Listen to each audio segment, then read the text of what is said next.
Right, and we are live.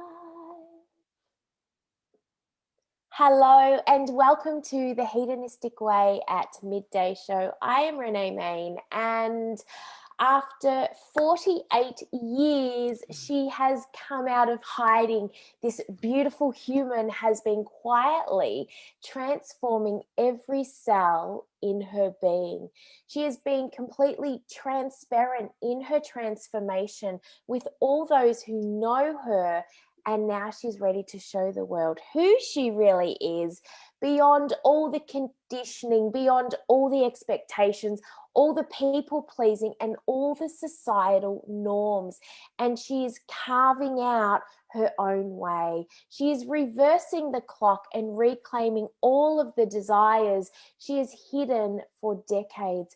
Her journey in transformation has been breathtaking to witness. So grab your popcorn, because she has made such amazing viewing watching this transformation take place. She is a natural leader who is changing the paradigm of the modern middle-aged woman.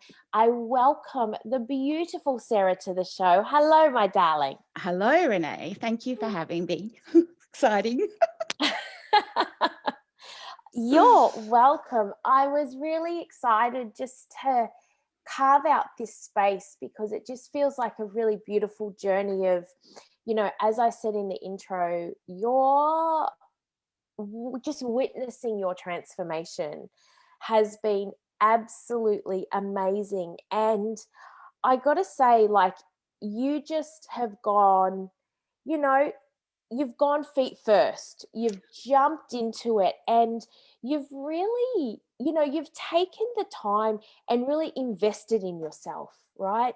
So let's start there. I want to ask you, at what point did you go from hiding to going, you know what, like, I need to invest in myself and I'm going to jump in and do this thing? So tell us about that moment where the lights come on for you. Absolutely. I think I need to go back a few steps, because I have always invested in myself in terms of personal development. I went to my first Tony Robbins seminar when I was at uni back in the day in Sydney, and always believed in personal development. Read the books, listened to the podcasts, done the cassettes, the programs, but I wasn't changing and I wasn't happy.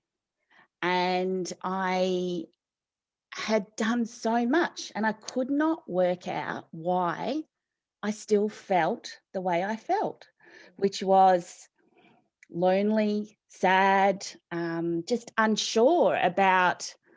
It was just like there was always something missing and I could never put my finger on it. And I inherently knew that the foundation was to do with my self-worth and my self-love, but it didn't matter what book I read or what program I did, I still came out at the end feeling exactly the same. My marriage ended, it'll be 7 years this year, and I took 5 years, I say, to work on myself, to heal and focus on the kids and focus on my business. But the reality is I was just hiding. Yeah. I was scared beyond belief to get naked again with another man. I was scared beyond belief to put myself out on the dating apps. I was scared beyond belief to go on a date. Like, I just could not wrap my head around any of that. And so I used all of those things as excuses. Yeah. But deep down, I knew I couldn't be like this forever. And the key thing that was missing was confidence and belief in myself. Yeah. There was a lot of body shame. There was a myriad of things that were floating around in my mind and in my body. And I started a movement dance practice called Nia back in 2016. Yeah. And I went to New Zealand in 2019 and did their white belt training. And I finally understood what it meant to start embodying things and be in touch with my body.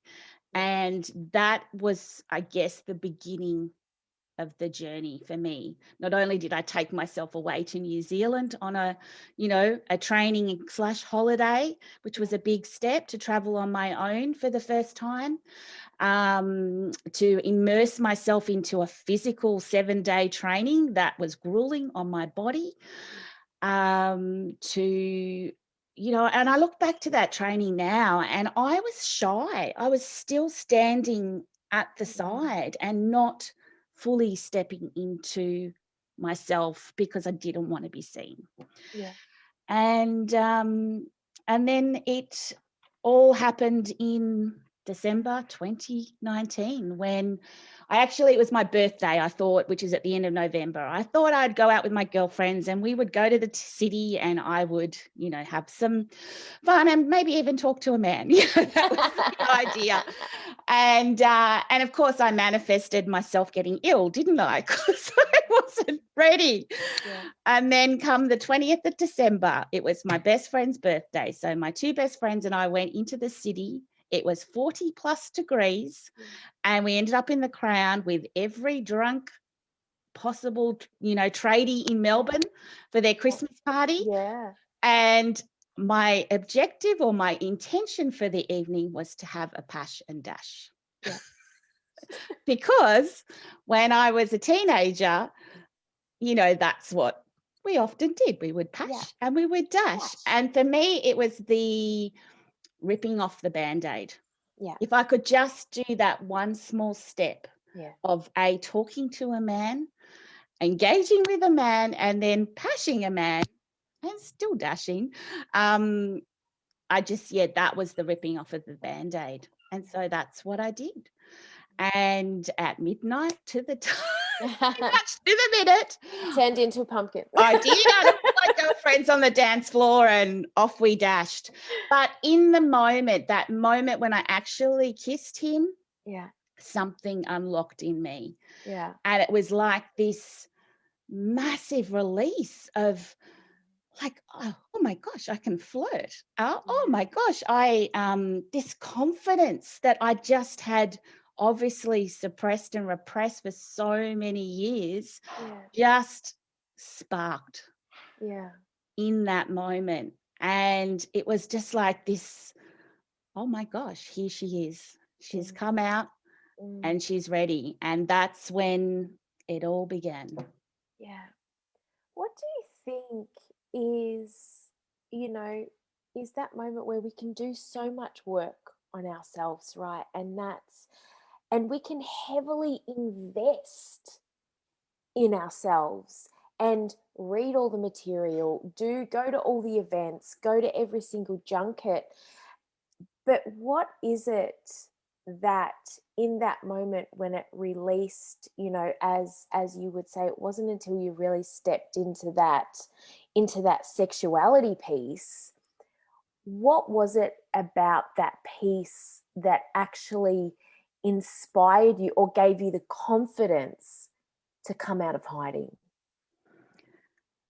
It was my body. I could feel. Yeah.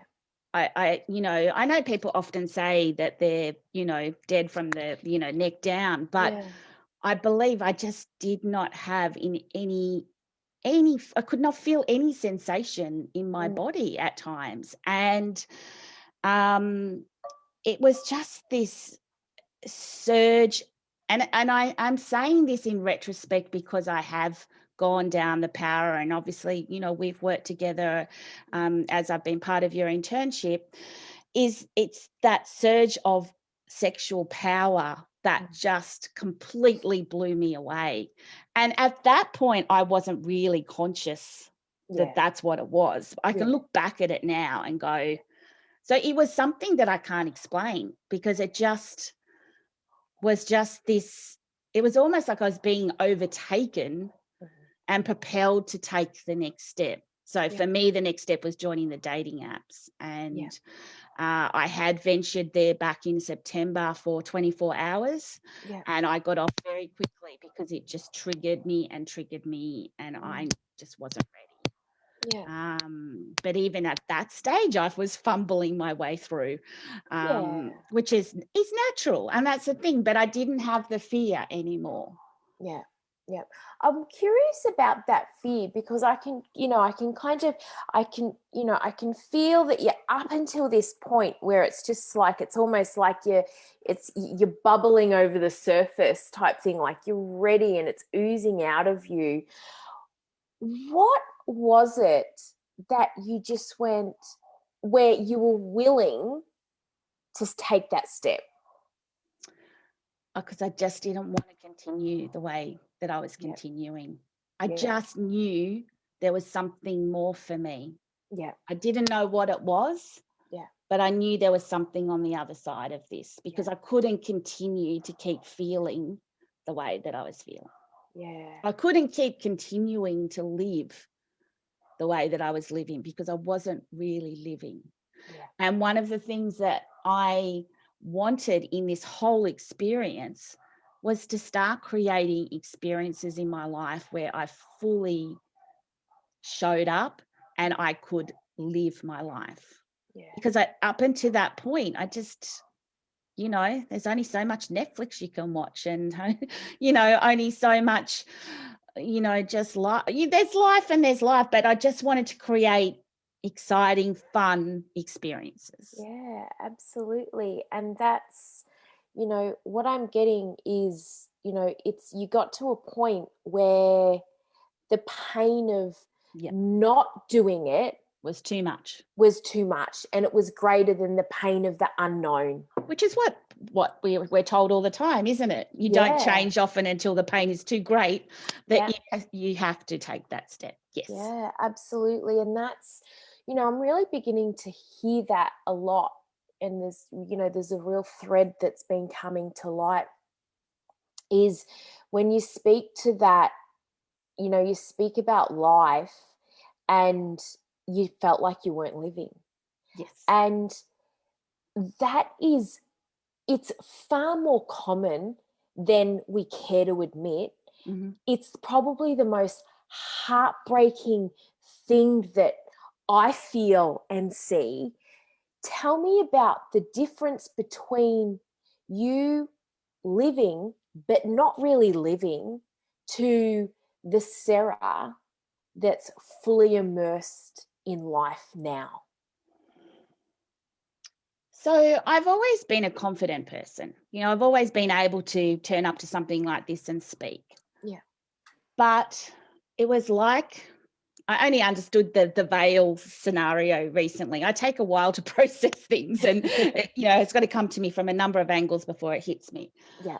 I felt like there was that veil over me or that fog, or there was something inside of me that wasn't allowing me to be who I am.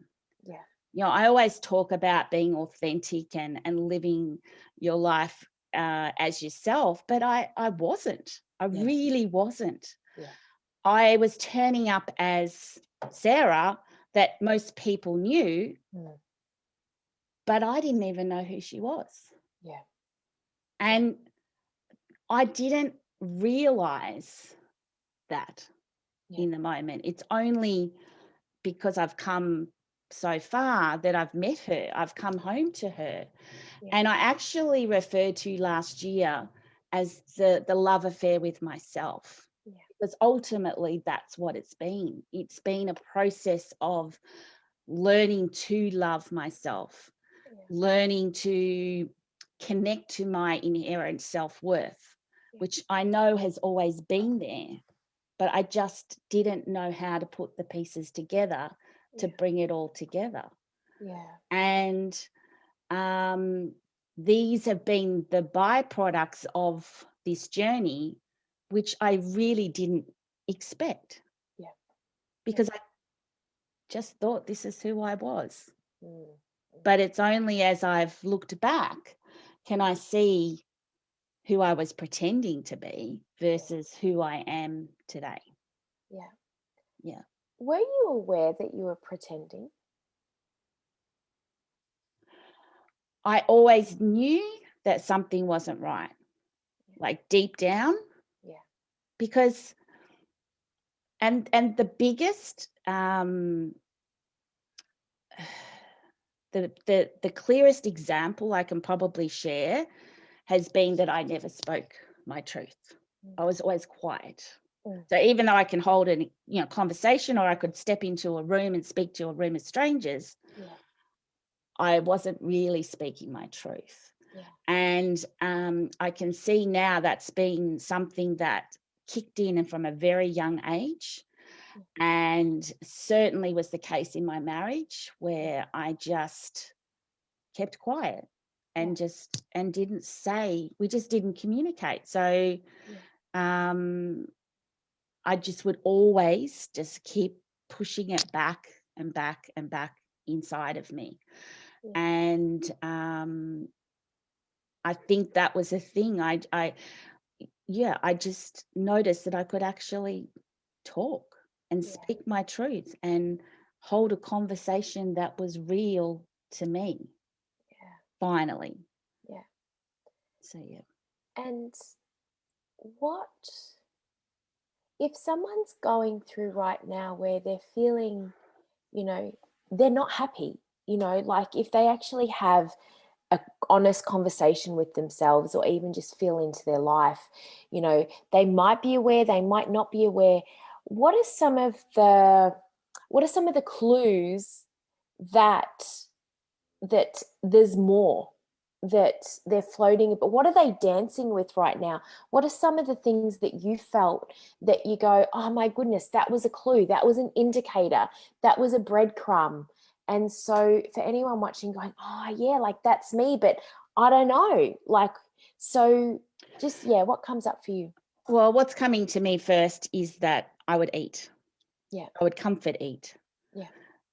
Because I had to fill myself up with something. So when the children went to their dads on the weekend, the second weekend that I had, every second weekend that I have off, I would watch TV or movies and I would eat, because I was just filling my emotions up with food. I think I've lost you, but hopefully you'll come back. The difference I can see now is that I actually don't turn to food, because I'm being filled up from within. And so that's a significant one that's just popped into me. I'm just going to stop for a second.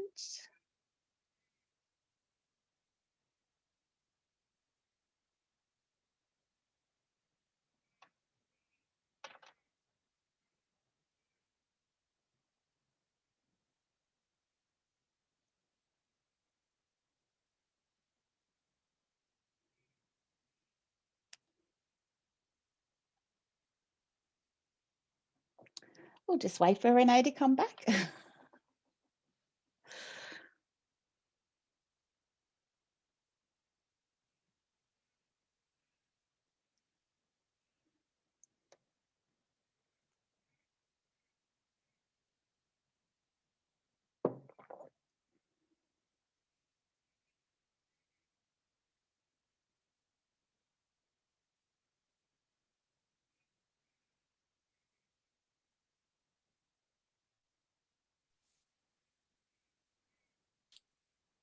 Hey, you're back. You there? Yeah. I'm back. Yeah, it's just fallen down again. I was just chatting Sorry, away. No, that's okay. All of the electricity has gone out in the house. Oh no. So then the Wi-Fi shut down. So anyway, back. Here we are. So as I was saying, food. Yeah, so I would fill myself up through eating.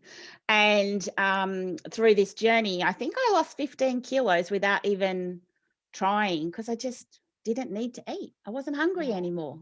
Yeah. This life was filling me. So that's one that's just popped into my head.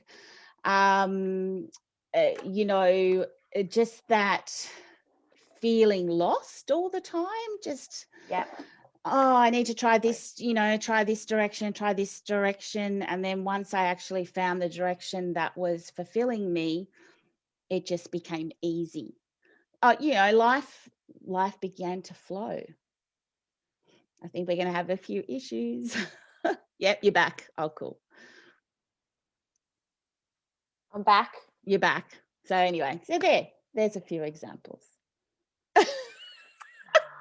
That's cool. And sorry, I apologize because it feels like it was very broken, but hopefully for fine. everybody. You're still. Oh dear.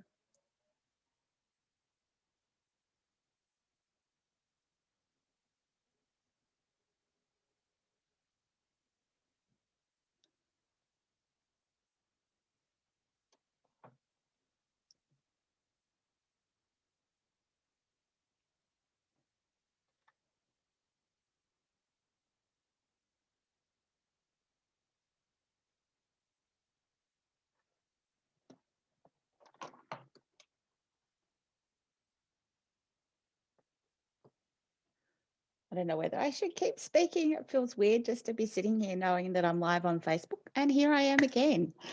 Hopefully we will be second time lucky. I will continue speaking because it feels a bit weird to be sitting here and not saying anything.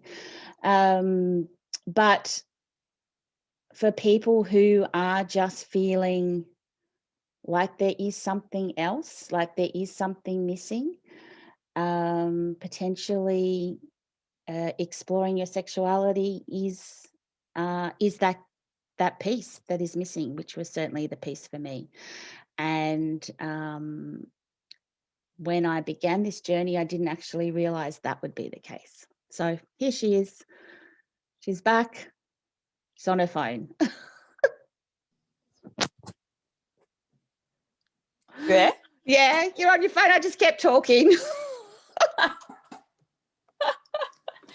Sorry. That's okay. This is life. All right. So now I need to try and find a little bit of a resting pot for this phone, but yeah. Can you stick it on your laptop? Yeah, just do that. So there we go. All right. Wow. All right. I'm back. Good. I just actually said that to recap, was that, yes, that the missing key for me was looking at my sexuality, and that was how this journey, unbeknownst to me, is how it all began. Yeah.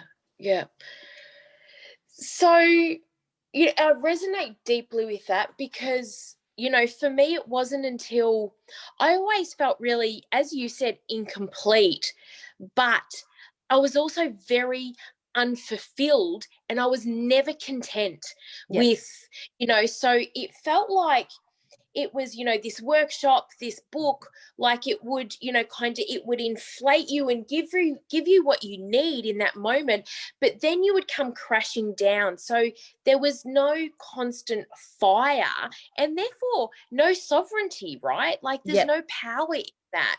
So for me, that's what the sexuality piece was as well, in a massive, massive way. So I really resonate with that. And I want to ask you about that,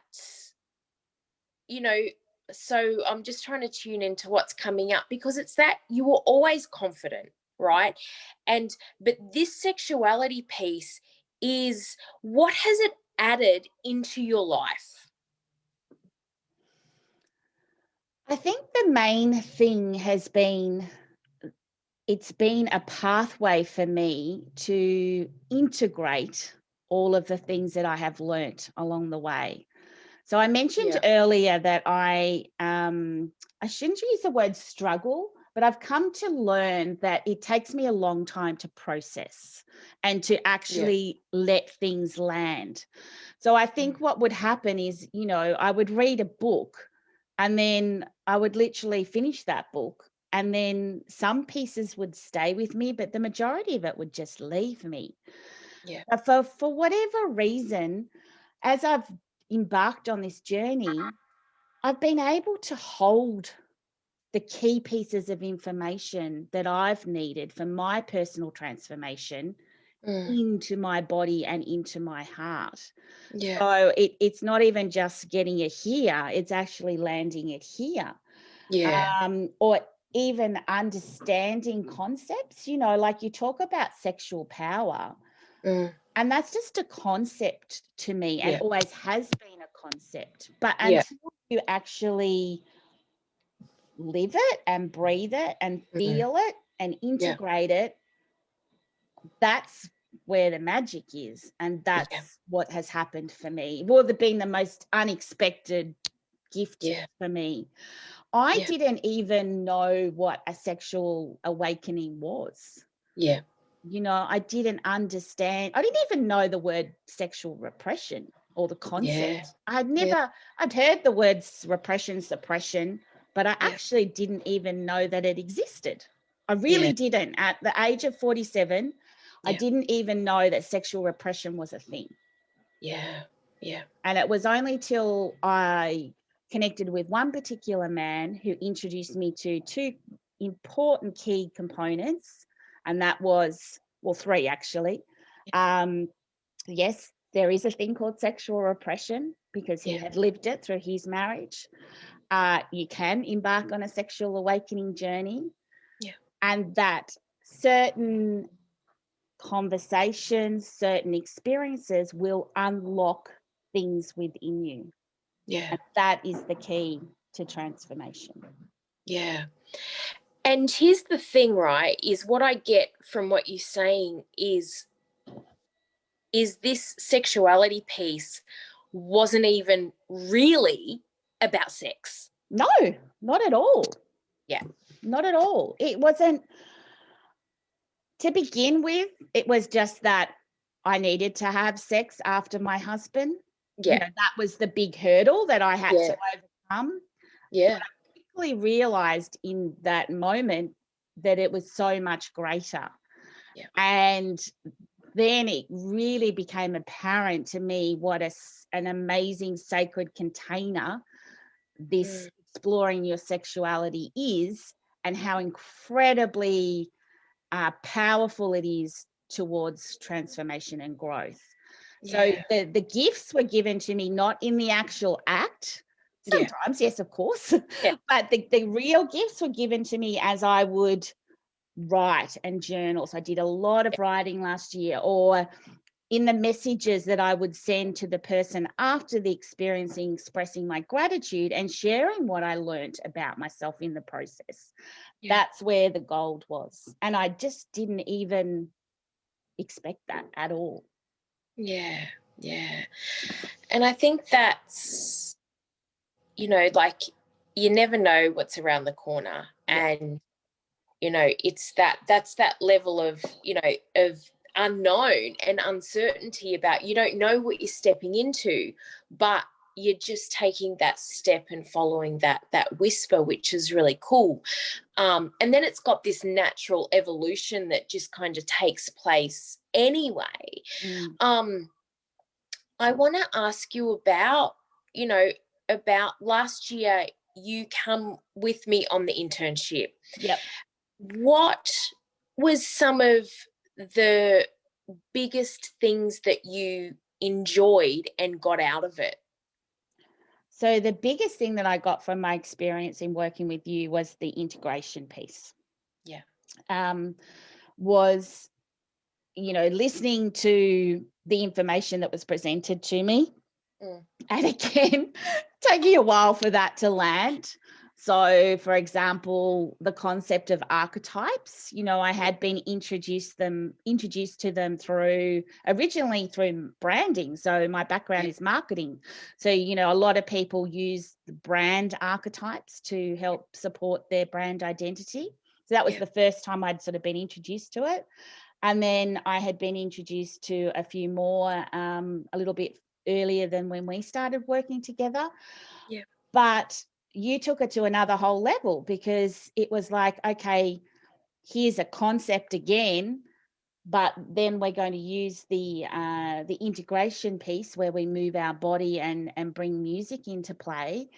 And then for me, I was then able to create my next part of the integration process, which I call the activation process, which was just an amazing gift that was, again, completely unexpected. Yeah. But I think the reason I was able to really immerse myself into your journey was that through lockdown. So I think, were we in lockdown when we started? I can't remember. I think we were still Yeah, in we were. lockdown. Yeah. So some of the key things that I began doing as part of my journey was dancing a lot in my room, because, you know, there wasn't much else we could do. So music and dancing became lifelines for me. Yeah. But it was through, and the reason I danced so much is because I had so much sexual energy. I had to move it through my body. You know, obviously I could not be in any, be with anybody while we're in lockdown. Yeah. And so I had to find ways to move that energy through my body. And so I started to learn to do that before we met. So I think that that was really a beautiful foundation going into what we did. Yeah. The key for me was that integration piece. Yeah, and that's, you know, as you said before, just that was a real, you know, moment, I think, you know, for probably both of us, is because once we were able to see how you integrated it, then that just opens us up to a whole new level of support, understanding, you know, and we can actually honor the integration more, rather than going, you know, why am I not getting this right now? Or why am I doing this or this or this? Why is it not happening? But then it was to be able to go, oh, cool, this is cool. Like, it stopped all that doubt and uncertainty about that experience, to go, yeah, cool, this is just what happens. And so, you know, for me, I love what that opened up, because we could just honor your process so more. So typically, just to let everyone know, when we're in the moment, I will often fall asleep. Or I just you know, I can't allow, it's not that I can't allow, but for whatever reason my body just doesn't go there in the moment. There's resistance. But that's also too because I have my kids in the space, and you know, there's interruptions and all of those things. But I think it's like you said, I didn't criticize myself for that. I just accepted what was and trusted the process. And again, that's been another key learning for me throughout this journey, is to trust the process and to just let it unfold exactly the way it's meant to unfold. Yeah, absolutely. And there's such, you know, and there's such beauty and there's such reverence in that alone. What would you say to someone who was going, like, perhaps thinking about the internship, or they might feel scared by it, or what, you know, what would you say to them if there's anyone pondering their internship? What would you say to them? So I just want to take a step back and just share how we met and share where I was at when we met. So I think it was about 6 years ago. We were in a little cafe in Fitzroy, and I was at one of your, what would you call those sessions? The hedonistic jams, Yeah, the hedonistic jams. Yeah. And I remember meeting you, and I've told you this story a number of times, and you had your, you know, one of your gorgeous strappy bras on, showing us all your beautiful wares, your big, beautiful bosoms. And I remember looking at you, not from a space of judgment, but a space of absolute awe. Because it was like, how can this woman stand up in front of this crowd and feel so content in her world that she is able to express herself so beautifully, not only in how you were dressed, but in the words that you spoke, in the way you held yourself. And I remember feeling just like, I just want that. I want to feel and show up like you did. Yeah. And I followed you on and off for many years. And it was only last year, which I don't even think I really followed you on social media at all. Right. And it was your email series on sex Yeah. that captured my attention. Yeah. And I started reading them. Yeah. And again, when I joined the internship, I really had no idea what it was. I really didn't. Yeah. But I just trusted the process. Yeah. I trusted that you were the teacher for me right there and then. Yeah. And I just, like you said, jumped in feet first. Yeah. So to anybody who just has that inner knowing, that little whisper inside of them that this could be their next best step, don't ignore it. Just trust it. And don't worry about how it works, what you're going to get out of it, how you need to show up, because none of that matters. It really doesn't. All you need to do is gift yourself the time, show up fully, commit to yourself, and you will hold the space and do the rest. Yeah. And that's exactly how I see it. Beautiful. And that's, I think it's something that it is really comes down to that knowing, like you feel it and you can't logically understand it. But it's just this feeling of like you feel the pull, like it's just this thing that happens, which is really cool. But then on the flip side of that, it's the logical mind sometimes wants to go, but why am I doing this? And but it really is just this feeling state. We were talking before we went live, and you were talking about your discovery and in your purpose and your service about sacred sovereign sexuality. Tell me what that means for you. You just cut out, but I'm assuming you said sacred sexuality. Is that what you said? Or sacred sovereign sexuality. Oh, okay, yes. So for me, as I said before, this was never just about sex. Yeah. This was what I came to realize very quickly was a pathway in which I could fully express myself.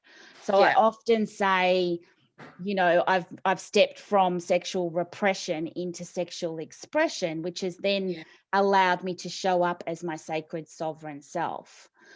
And so for me, that just simply means that I can sit here in my sovereignty, in my power fully, with this inner knowing that this is exactly where I need to be. Yeah. And feel sexy. Yeah. And just feel excited and hopeful and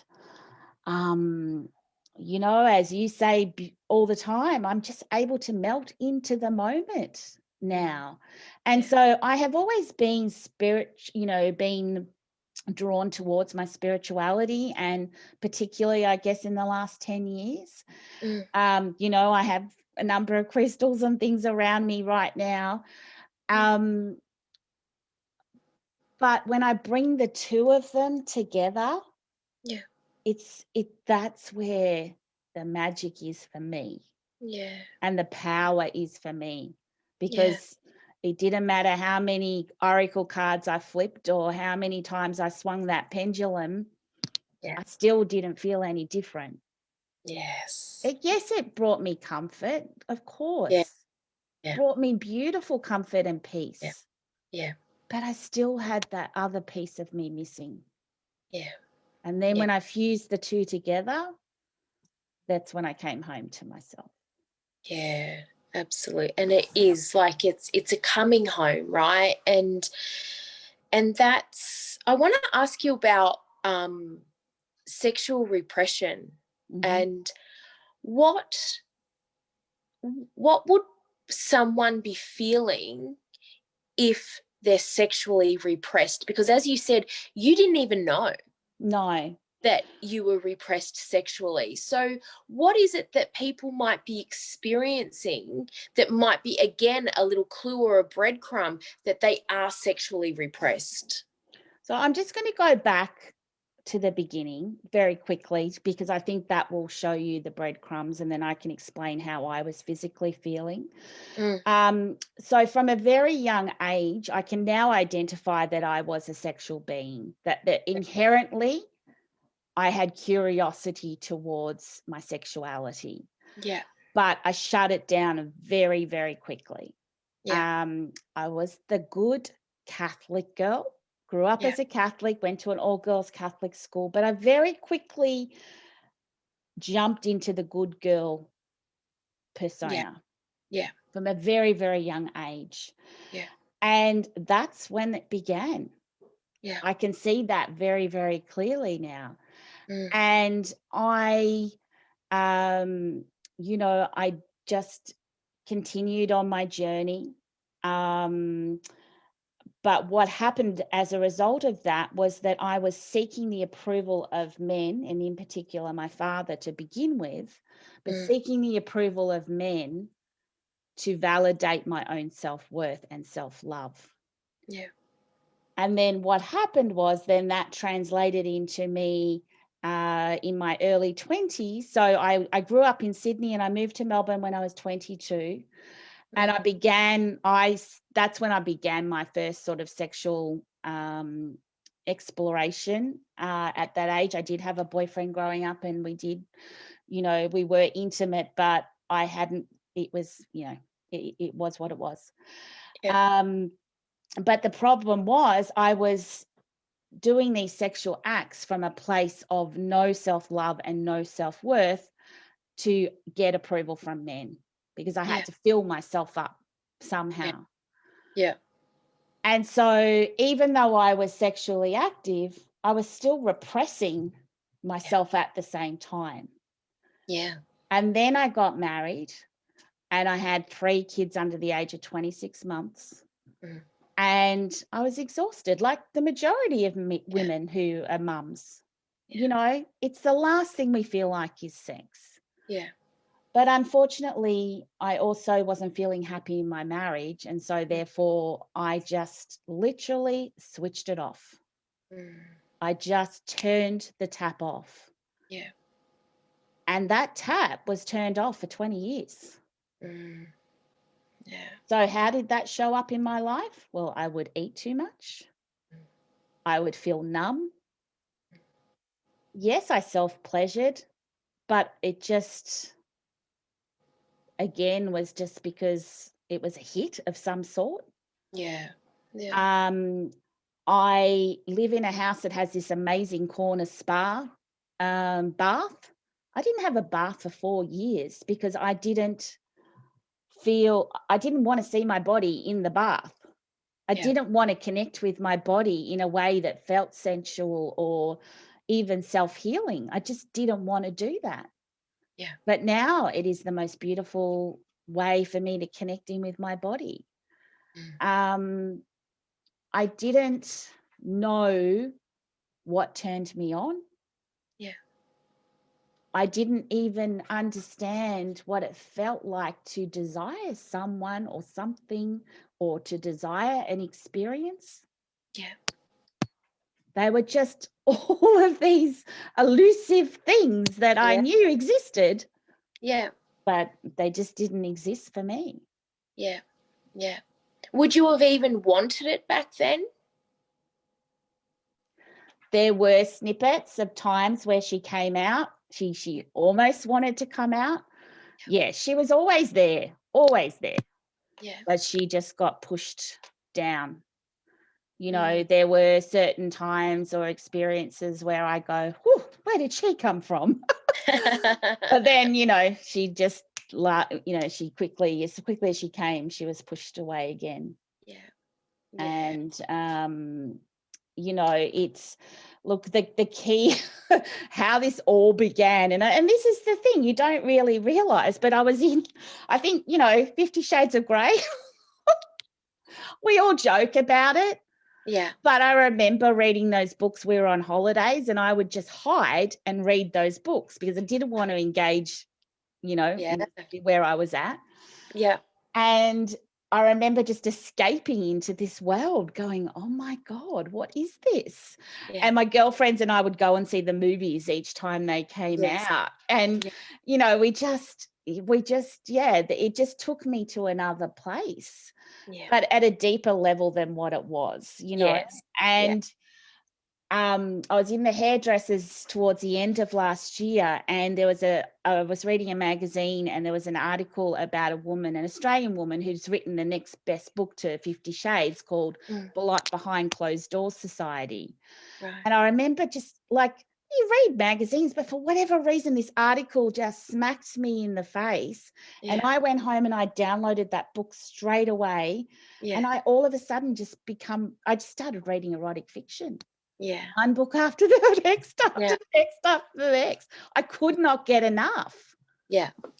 So it was showing me that it was there. It was there. It was exciting me. It was more than a distraction. Yeah, I've been distracting myself my whole entire life. Yeah. It was more than that. It was just lighting a spark within me. Yeah. Yeah. Absolutely. And I think that's what, as you say, like a lot of people bag 50 Shades, but at the end of the day, it opened up a lot of women who have been shut down for a long time. Yes. And that is a beautiful, beautiful thing, And more importantly, I think it started the conversation. Exactly. It started the conversation between girlfriends. Yeah. Oh, what's it like with your husband? Or, do you like it this way? Or do you, so it just started the conversation, which I think is so important, which is why we're having this conversation right now. Yeah, exactly. Normalizing what desire is, normalizing that it's okay to be turned on and aroused by this erotic fictional book or this thing or whatever it is. But, as you were saying before, is that in a lot of ways, like it changes your life in ways that it's not even about sex, right? So what is it, for you, what does life feel like for you now that you've melted into this sacred sovereign sexuality? What does life feel like for you now? I just feel like me. My whole wardrobe changed. I changed it. Everything not everything, but a lot of what I used to wear, I decided it just no longer suited me. Or I didn't feel, because I was wearing loose clothes that were hiding my body. I learned what it was like to be desired as a curvy, voluptuous, sexy, confident woman, because I believed it for myself. But through the journey, I've had that presented to me, which has helped me believe it into myself. So a beautiful saying that I often use from my mentor, Angela, is borrow my belief in you until you believe it yourself. So when I was desired by men for my beautiful curves, I was then able to, believe it in myself. I started buying lingerie. I've never bought lingerie in my life. I worked in a lingerie shop in my early 20s, and I never bought it for myself. So when we were in lockdown, I bought lingerie for myself. I started taking photos of myself, like selfies that I never liked having photos taken of myself. I never liked taking selfies. But I've taken photos of myself through this journey because I literally have transformed in the way I look. I have gone backwards in my age in terms of the way I look. I just feel sexy and confident and beautiful and sacred. I just feel all those things now. Like people used to say to me, we can see the light coming out of you, but I could not see it in myself. But when I look at the photo that I just took, I look into my eyes and I can see the light coming out. Yeah. I hold myself differently. Just so many different. My creativity has gone off the charts. I've always been very creative. So it's so many amazing things. I can hold a conversation. I can go on 3 dates in a row and not feel nervous. Yeah. I can talk to strangers. I can step through my fear and get to the edge and just dive off and know that I'm being held. And that this is what I am meant to do. And come out all the better for it.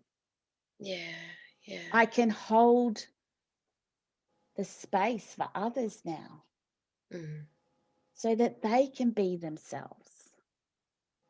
And I'm not afraid to go where people don't want to go. I'm not afraid to share my truth anymore. Because it's just been too amazing not to. Yeah, absolutely. And I think it's really worthwhile noting that your transformation and the love that you have for self, and the confidence that you feel, the desire that you feel, the arousal that you feel, the beauty that you feel, and you've reversed the clock. You physically look different. However, it has got nothing to do with the size of your body, or it's not like yes, there's been a physical transformation, but it hasn't been like, the before and after pic that we're used to seeing. Right. And I think that is important to, for people to realize, because otherwise it's like, well, if I lose 20, 30, 50 kilos, then I'll feel happy. Or when I do this, then I'll feel sexier or more confident and all of these things. But the biggest highlight for me in that light that we all see in you is that it absolutely comes from within. And that has been the transformation. And only because I can now see it. And I can feel it, and I've turned it on. I used to be obsessed with scales and weighing myself all the time. I never do that anymore. Yes, I would like to lose a little bit more weight, just to feel a bit more comfortable within myself. But I can, and I can now look at my body, my naked self, and see beauty. Both within and without. And that's just beautiful. It is. And it's priceless. And as as we can see, is that it's actually changed how you've showed up to your entire life. Like, for me, that's the extraordinary part. That's the beautiful part.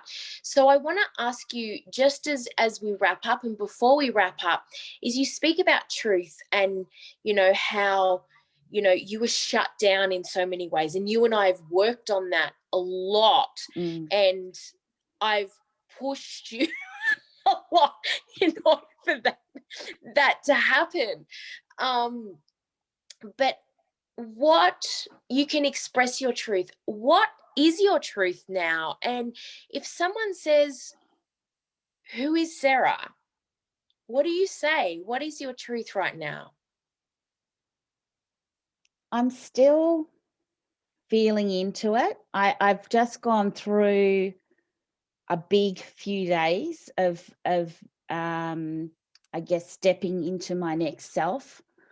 Right now, my truth is that when you allow yourself to speak whatever your truth is, and it doesn't have to be around sexuality or spirituality, it can be whatever it is, But when you allow your truth, your real inner truth, to be shared, you know, through the spoken word, the written word, whatever it is,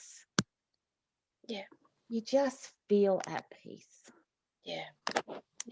And yes, I feel powerful in that, being able to speak my truth, but I just don't have that urge to seek anymore. I don't have that feeling like something is missing. I don't need to go on another date to meet the potential one to fulfill me anymore, because I am whole as I am right now. Still very much a work in progress. Yeah, absolutely. But right now, I'm happy. I'm content. I'm,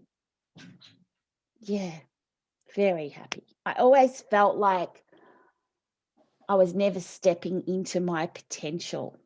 But I don't need that anymore, because I am just who I am right now.